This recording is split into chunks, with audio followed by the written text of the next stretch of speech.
Harley Race had been wrestling for over 20 years and was physically and emotionally exhausted. He took time off from professional wrestling, and his loss at Starrcade is seen as a torch passing to Ric Flair. Flair's win at Starrcade was significant as it made Flair a reputable champion. During an international tour in 1984, without the approval of the NWA Board of Directors, Flair lost the NWA World Heavyweight Championship to Race on March 21st in Wellington, New Zealand, and won it back 2 days later in Kallang, Singapore. This was done to increase attendance of the events, and the title changes were not recognized by the NWA until years later. Race never won the title again.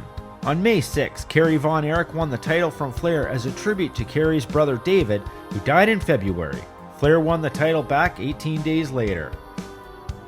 At the end of Starrcade, Dusty Rhodes made a challenge to Flair for the title, and this led to their match at the following year's Starrcade.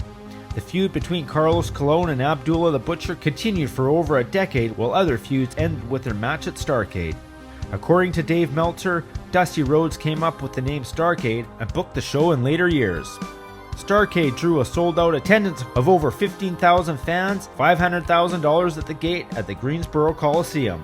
The attendance at closed-circuit television broadcast locations was affected by a winter storm and only drew around 30,000 fans. Its use at the event popularized closed-circuit television broadcasting for professional wrestling events. Starrcade continued to be the flagship event of the promotion.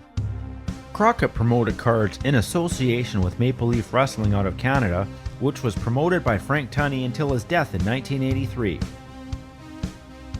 The Greensboro Coliseum was a major arena for Jim Crockett Promotions, and it had the largest seating capacity, and it was a Sunday night tradition for years in the area.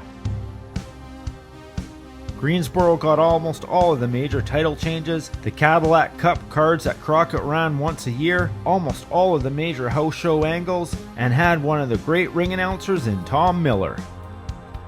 Some of the top stars of the 1980s were the Superstar, Blackjack Mulligan, Roddy Piper, Paul Jones, Rocky Johnson, Greg Valentine, Ron Bass, Ivan and Nikita Koloff, and Jimmy Valiant.